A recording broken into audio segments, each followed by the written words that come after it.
ஒரு சம்பவத்தை சொல்கிறேன். நான் எங்கள் வீடு இங்கே பக்கத்தில் தான், குமரன் நகர் பஸ் ஸ்டாண்டு பக்கத்தில் வாழைத்தோப்பு இருக்குது. அந்த வாழைத்தோப்பு பக்கத்தில் தான் எங்கள் வீடு இருக்குது. நான் சின்ன வயசில் 3வது படிக்கும்போது எங்கள் அப்பா ஒரு ஆக்சிடெண்ட்டில் இறந்துட்டார். எங்கள் அப்பா ஐசெஃப்பில் வேலை செஞ்சுருந்தார். ஐசெஃப்பில் வேலை செய்யும் போது அவர் நியூ ஆவடி ரோடு கிராஸ் பண்ணும்போது வேகமாக வந்து ஒரு பஸ் அடித்த உடனே எங்கள் அப்பா எங்கேயும் போய் விழுந்தார். விழுந்த இடத்துல ஒரு பெரிய கல் இருந்து எங்கள் அப்பா தலையில் அடிபட்டுருச்சு. அடிபட்ட உடனே அவர் அப்படியே கோமா ஸ்டேஜுக்கு போயிட்டார். கோமா ஸ்டேஜுக்கு போன உடனே அவர் எடுத்துன்னு போய் ஜிஹெச்சில் போட்டாங்க. 6 நாள் சுயநினைவு இல்லாமல் இருந்தார். அதுக்கப்புறமா எங்கள் அப்பா செத்து போயிட்டார். எங்கள் அம்மா இருந்தாங்க. எங்கள் அம்மாவுக்கு நாங்கள் 4 பசங்க. இந்த 4 பசங்களையும் நான் வந்து 3வது படிக்கிறேன். எங்கள் அக்கா 5வது படிக்கிறாங்க. எங்கள் அண்ணன் 7வது படிக்கிறாரு.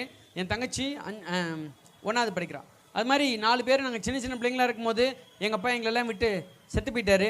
ஆனால் எங்கள் அம்மா வந்து ரொம்ப அழுது ஜோம் பண்ணுவாங்க. ஐயோ ஆண்டவரே, எங்கள் வீட்டுக்காரர் என்னை விட்டு போயிட்டார் இந்த சின்ன வயசுலேயே, இந்த பிள்ளைங்களாம் எப்படியாவது வளர்க்குறதுக்கு எனக்கு உதவி செய்யுங்க. 10th முடிச்சுட்டு ஐடிஐ படிச்சிருந்தேன். ஐடிஐ படிக்கும்போது நான் கிண்டியில் இருக்கிற கவர்மெண்ட் ஐடிஐயில் நான் படித்தேன். இங்கேருந்து பெரம்பூர் வரைக்கும் சைக்கிளில் போவேன். பெரம்பூரில் ட்ரெயின் ஏறி சென்ட்ரல் ஸ்டேஷன் போய் அங்கேருந்து பார்க்கு போய் அங்கேருந்து ஒரு ட்ரெயினில் கிண்டிக்கு போவோம். நாங்கள் அது மாதிரி போகும்போது என் கூட பெரம்பூர் போனோன்னு ஒரு 4-5 ஃப்ரெண்ட்ஸ் வருவாங்க. நாங்கள் பார்க் போனோன்னு அங்கே ஒரு 4-5 ஃப்ரெண்ட்ஸ் வருவாங்க. நாங்கள் எல்லாருமா சேர்ந்து என்ன பண்ணுவோன்னு சொன்னால் ஓடுற ட்ரெயினில் ஏறுறது, ஓடுற ட்ரெயின்லேருந்து இறங்குறது, அப்படியே ட்ரெயினில் தொங்கின்னு போகிறது. அது மாதிரி பார்த்துருக்கீங்களா நீங்கள்? அது மாதிரி பார்த்துருக்கீங்களா? அது மாதிரி தான் நாங்கள் போயிருந்தோம். அப்படி போகும்பொழுது என்னாச்சு, ஒரு ஸ்டேஷனாக இறங்கி நின்று பேசினே இருப்போம்.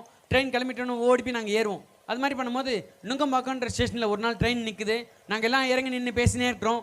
அப்புறம் ட்ரெயின் கிளம்பிச்சு. எல்லாம் ஓடி போய் ஏறினாங்க. நுங்கம்பாக்கத்தில் நிறைய ஜனங்க ஏறிட்டாங்க. எல்லாம் ஓடி போய் ஏறினாங்க. நான் ஏறுறதுக்கு வழியே இல்லை. யார் கால் மேலேயே ஒரு கால் வச்சுருக்கேன். ட்ரெயின் ராடை பிடிச்சிருக்கேன். அப்படியே ஃபுல்லாக தொங்கின்னு நான் போயின்னு இருக்கேன். அப்படி தொங்கின்னு போகும்போது நுங்கம்பாக்கத்துக்கும் கோடம்பாக்கத்துக்கும் நடுவில் ட்ரெயின் போயின்னு இருக்குது. வேகமாக போகிற ட்ரெயின்லேருந்து நான் ரொம்ப தொங்குனதுனால சைடில் இது மாதிரி எலக்ட்ரிக் கம்பம் இருக்கும், பார்த்துருக்கீங்களா? அது மாதிரி கம்பத்தில் நான் அடிபட்டு கீழே விழுந்தேன்.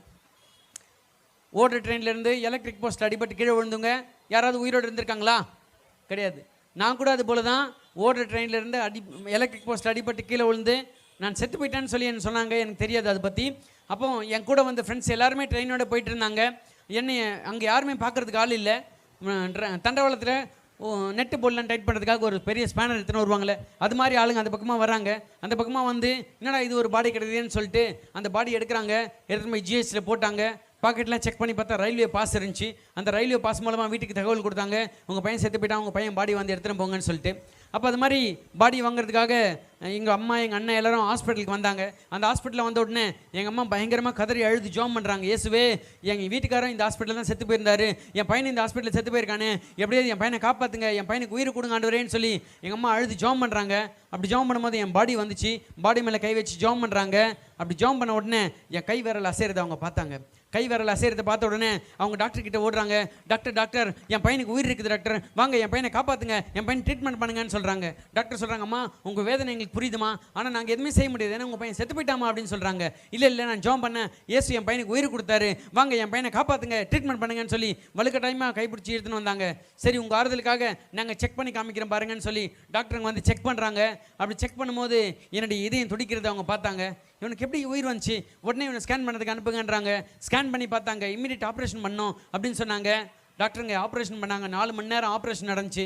அதுக்கப்புறமா டாக்டருங்க வந்து எங்கள் அம்மா கிட்ட சொல்கிறாங்க, அம்மா உங்கள் பையனுடைய உயிர் எப்படியும் நாங்கள் காப்பாற்றிட்டோம், ஆனால் உங்கள் பையனுக்கு மூளையெல்லாம் அடிபட்டதுனால அவனுக்கு எந்த ஞாபகமும் இருக்காது, அவனுக்கு எந்த சுயநினைவுமே இருக்காது, அவன் இருக்கிற நாள்லாம் ஒரு பைத்தியக்கார பையனை போல தான், மனநிலை பாதிக்கப்பட்ட பையனை போல தான் இருப்பான் அப்படின்னு சொன்னாங்க. ஆனால் எங்கள் அம்மா ஜோம் பண்ணாங்க, இயேசுவே என் பையனுக்கு சுகம் கொடுத்ததுக்காக நன்றி, என் பையனுக்கு உயிர் கொடுத்ததுக்காக நன்றி, ஆனால் பரிபூர்ண சுகம் கொடுக்கணும் ஆண்டவரே, என் பையன் மனநிலை பாதிக்கப்பட்ட பையனாக வரக்கூடாது, நல்ல சுகமாக வரணும் அப்படின்னு சொல்லி ஜோம் பண்ணாங்க. எங்கள் சபை விசுவாச மக்கள் எல்லாரும் ஜோம் பண்ணாங்க. நாங்கள் சகோதரி சாரல் நவரஜ் அவங்களுடைய சபையில் இருந்தோம். அப்போது அந்த சபையில் இருக்கிற எல்லாரும் எனக்காக உபவாசம் இருந்து ஜோம் பண்ணாங்க. எல்லாருடைய ஜெபத்தையும் இயேசு கேட்டார். இன்றைக்கி உங்கள் முன்னாடி என்னை உயிருள்ள சாட்சியாக நிறுத்தியிருக்கிறார். நீங்கள் இப்போ கூட எனக்கு இந்த இடத்துல பார்க்கலாம், மண்டையில் முன்னாடி எனக்கு மண்டை ஓடு கிடையாது, பள்ளமாக தெரியும், அந்த போஸ்ட் அடித்த காயம் நீங்கள் பார்க்கலாம். இப்போ கூட தழும்பு இருக்குது எனக்கு. டாக்டருங்க நான் ஹாஸ்பிட்டல்லேருந்து டிஸ்சார்ஜ் ஆகி வரும்போது சொன்னாங்க, தம்பி உனக்கு மண்டை ஓடு கிடையாது, மற்ற மனுஷர்களை போல் சாதாரணமாக நீ இருக்க முடியாது, நீ வெயிலில் போகக்கூடாது, மழையில் நனையக்கூடாது, நீ உயிரோடு இருக்கிறனாலலாம் நாங்கள் கொடுக்குற மாத்திரை மருந்தெல்லாம் சாப்பிடணும், நீ 2 மாதத்துக்கு ஒரு தடவை இங்கே செக்அப் பண்ணுறதுக்கு வந்துனே இருக்கணும், தனியாக எங்கேயும் போகக்கூடாது, எங்கேயா போனேன்னா கிடினஸ் வரும், மைக்கடிச்சு கீழே விழுந்துருவேன் அப்படின்னு சொன்னாங்க. ஆனால் இது வரைக்கும் எனக்கு 32 வருஷம் ஆயிடுச்சு. டாக்டருங்க சொன்ன மாதிரி எனக்கு எந்த தலைவலியும் வரல, கிடினஸ் வரல. இயேசு எனக்கு சுகம் கொடுத்தாரு, பரிபூர்ணமான சுகம் கொடுத்துருக்காரு. இன்ன வரைக்கும் நான் போகிற இடத்துலலாம் இயேசு உண்மையான தேவன். இயேசுவை நீங்கள் கூப்பிட்டிங்கன்னா கண்டிப்பாக உங்களுடைய பிரச்சனையில் உங்களுக்கு உதவி செய்வார், உங்களுக்கு வேண்டிய சுகம் கொடுப்பாரு, உங்களுக்கு வேண்டிய எல்லா காரியமும் செய்வார் அப்படின்னு சொல்லி நான் இது வரைக்கும் சொல்லிட்டு இருக்கேன். என் மூலமாக இயேசுவை ஏற்றுக்கிட்டவங்க எவ்வளோ பேர் இருக்காங்க. இயேசு என்னையும் கூட, செத்து போன என்னையும் கூட உயிரோட எழுப்பி என்னை அநேகருக்கு பயன்படுத்துறாருன்னு சொன்னால், உங்கள் வாழ்க்கையில் என்ன பிரச்சனை இருந்தாலும் சரி, இயேசுவேன்னு கூப்பிட்டு பாருங்க, கட்டாயமாக அவர் உங்களுக்கு உதவி செய்வதற்கு வல்லவராக இருக்கிறார்.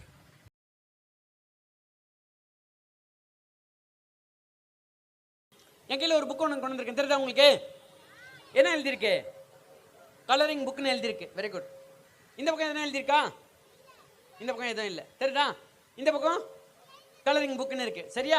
இந்த கலரிங் புக்ல என்ன இருக்கும் தெரியுமா உங்களுக்கு? கலரிங் புக்ல என்ன இருக்கும்? கலர் இருக்குமா? கலரிங் புக்ல பிக்சர்ஸ் இருக்கும். நம்ம தான் என்ன பண்ணோம்? கலர் அடிக்கணும். தெரியல உங்களுக்கு? கலர் அடிக்க பிடிக்குமா உங்களுக்கு? யார் யார் சூப்பராக கலர் அடிப்பீங்க? சரி, நான் என் புக்கு காமிக்கிறேன் பாருங்க, என் புக்கில் என்ன இருக்குன்ட்டு.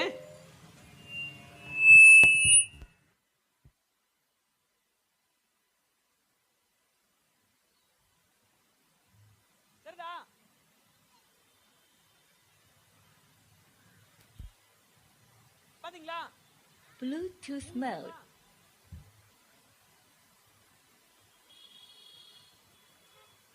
பாத்தீங்களா? நீங்களும் பாத்தீங்களா? என்ன பாருங்க, நீங்களும் பாருங்க, தெரியுதா? எல்லாருக்கும் தெரியுதா? பின்னாடி தெரியுதா? எல்லாருக்கும் பின்னாடி தெரியுதா? பாருங்க, இன்னொரு காமிக்கிறேன். ஓகே, இப்போ இந்த கலரிங் புக் பாத்தீங்களா?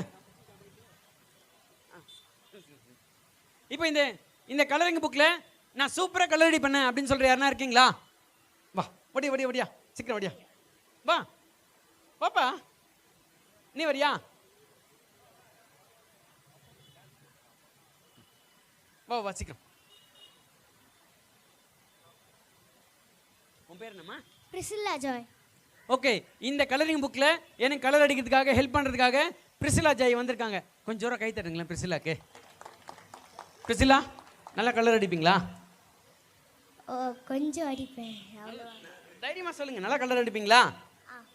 ஓகே, பிரிசிலா நல்லா கலர் அடிப்பாங்களா? ஓகே, பிரிசிலாவை நம்பி என் புக்கு கொடுக்குறேன், சரியா? பிரிசிலா நல்லா கலர் அடிப்பேன்ல? ஸ்கெட்ச் பென் எடு, ஸ்கெட்ச் பென். ஸ்கெட்ச் இல்லையா? கலர் பென்சில் இருக்கா? கலர் பென்சிலும் இல்லையா? ஐயோ இல்லையாமே, என்ன பண்ணுறது? வேற என்ன, கிரேயன்ஸ் இருக்கா? வாட்டர் கலர் எதுவுமே இல்லை. கலர் அடிக்கிறதுக்கு வந்திருக்காங்க, ஆனால் உங்கள் கையில் என்ன இல்லை? ஸ்கெட்ச் பென் இல்லை, கலர் பென்சில் இல்லை, வாட்டர் கலர் இல்லை, கிரையான்ஸ் இல்லை, எதுவுமே இல்லை. நீலாம் நான் கலர் அடிப்போ அப்படின்னு சொல்லி அனுப்பிச்சி விட்டுலாமா? கலர் அடிக்கலாமா? கலர் அடிக்க வைக்கலாமா பாப்பாவை? பிரிசிலாவை கலர் அடிக்க வைக்கலாமா? எல்லாம் பிரிசிலா வந்து இந்த புக்கில் கலர் அடிக்கிறதுக்கு நம்ம எல்லாம் ஹெல்ப் பண்ணலாம், சரியா? எப்படி ஹெல்ப் பண்ணணும்னு சொல்கிறேன் பாருங்க. என் சட்டை பாருங்க, என்ன கலராக இருக்கு? ஒயிட் கலரு, அதில் ஒரு ப்ளூ கலர் இருக்கா ஸ்டாரு. இந்த ஸ்டார் நான் என்ன பண்ணுறேன், இந்த என் சட்டையிலேருந்து எடுக்கிறேன், இந்த புக்கில் நான் போட்டேன், சரியா? அப்புறமா ஒரு பேட்ஜில் இதில் என்ன கலர் இருக்கு? எல்லோ கலர் இருக்கா? எடுத்துக்கலாமா? எல்லோ கலர் எடுத்தேன், இந்த புக்கில் போட்டிருக்கேன், சரியா? அப்புறமா வேறு என்ன கலர் இருக்கு? க்ரீன் இருக்கா? க்ரீன் கலர் எடுத்துக்கிறேன், இதில் போட்டேன். அப்புறம் இங்கே பாருங்கள், இங்கே கலர் ரெட்லாம் இருக்கா? ரெட் கலர் எடுத்துக்கிறேன். அப்புறம் இங்கே ஒரு க்ரீன் கலர் இருக்குது, இதை எடுத்துக்கிறேன். சரி, இப்போ உங்கள் சட்டையெல்லாம் பாருங்கள், உங்கள் ட்ரெஸ் எல்லாம் பாருங்கள், என்னென்ன கலராக இருக்குது? அதெல்லாம் அங்கே உட்காந்து இந்த புக்கில் வர மாதிரி தூக்கி போடுங்க பார்க்கலாம். தூக்கி போடு. நீயும் போட்டியா? போடு போடு போடு. உன் மண்டையில் இருக்கிற பேண்ட் கலர் போடல பாரு. ஓகே, எல்லாம் போட்டிங்களா? போட்டிங்களா அண்ணா? நீங்கள் போட்டிங்களா? போடுங்கண்ணே. சரி, ஓகே. பிரிசிலா, நீ கலர் பென்சில் எதுவும் எத்தனை வரலங்கிறதுக்காக இவங்க எல்லாம் என்ன பண்ணியிருக்காங்க, அவங்க ட்ரெஸ்லேருந்து கலர் தியாகம் பண்ணி இதில் போட்டிருக்காங்க, சரியா? அவங்க போட்ட கலர்லாம் இங்கே வந்துருச்சு. அப்படியே கலர் அடி. நல்ல கலர் அடிச்சியா? ஓகே, நீங்கள் போட்ட கலர்லாம் இந்த புக்கில் வந்து சேர்ந்துச்சு. நீங்கள் போட்ட கலரை வச்சு பிரிசிலா என்ன பண்ணியிருக்காங்க, கலர் அடிச்சிருக்காங்க. பார்க்கலாமா? நல்லா அடிச்சிருக்காங்களா பார்க்கலாமா? நான் கொஞ்சம் மைக் கீழே விழுந்துடும். நல்லா அடிச்சியா? பார்க்கலாமா?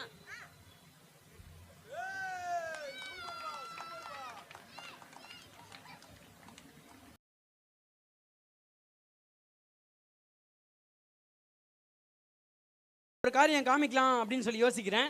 உங்களுக்கு ஒரு காரியம் கற்றுக் கொடுக்கறதுக்காக. என் கையில் என்ன இருக்குன்னு தெரியுதா உங்களுக்கு? என் கையில் என்ன இருக்குன்னு தெரியுதா? சொல்லுவீங்களா? பேசுவீங்களா? பேசுங்களேன் கொஞ்சம் சத்தமா. என் கையில் என்ன இருக்கு? என் கையில் கயிறு இருக்கு. சரியா? எத்தனை கயிறு இருக்கு? 3 கயிறு இருக்கு. எல்லாம் ஒரே மாதிரி இருக்கா, வேற வேற மாதிரி இருக்கா? வேற வேற மாதிரியா? பச்சை கலரு, மஞ்சள் கலரு, சிவப்பு கலர், அப்படியா? எல்லாம் ஒரே கயிறு தான், ஆனால் கொஞ்சம் சின்னதாக இருக்கு. இது கொஞ்சம் பெருசாக இருக்கு, இது ரொம்ப பெருசாக இருக்கு. சரியா?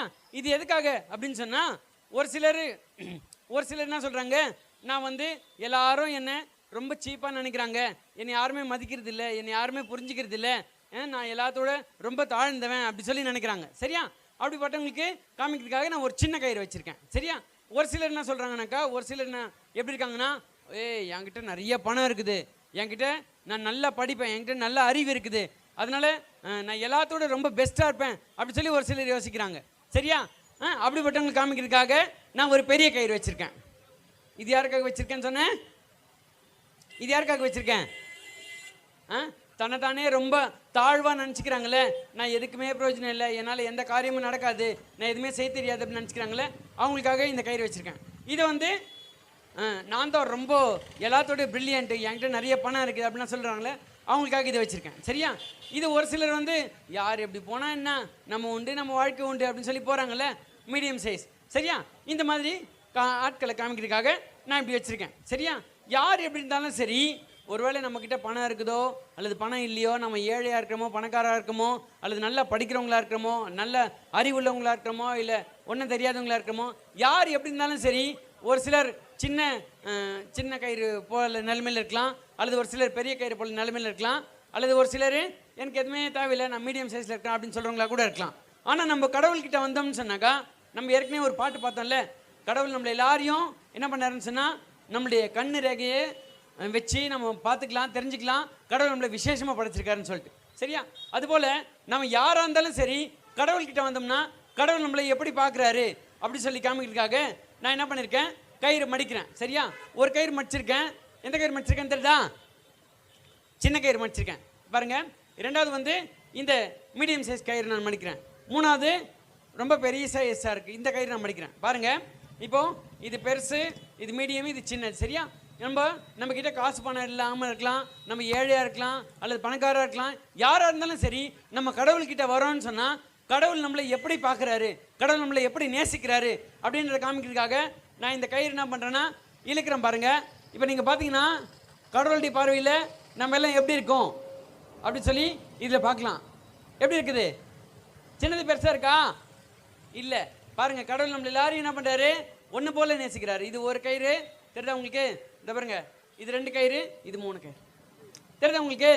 கடவுளுடைய பார்வையில் யாரும் உயர்ந்தவங்களும் கிடையாது, கடவுளுடைய பார்வையில் யாரும் தாழ்ந்தவங்களும் கிடையாது. கடவுள் எல்லாரையும் ஒன்று போல நேசிக்கிறார். கடவுள் என்னை எப்படி நேசிக்கிறாரோ அதே போல் உங்கள் எல்லாரையும் நேசிக்கிறார். உங்கள் எல்லாரையும் எப்படி நேசிக்கிறாரோ அதே போல் உங்கள் பக்கத்து வீட்டுக்காரங்க, எதிர் வீட்டுக்காரங்க எல்லாரையும் கடவுள் ஒன்று போல் நேசிக்கிறார். கடவுளுடைய பார்வையில் யாரும் சின்னவங்களும் கிடையாது, யாரும் ரொம்ப பெரியவங்களும் கிடையாது, எல்லாருமே கடவுள் சமமாக பார்க்குறாரு. ஓகேவா?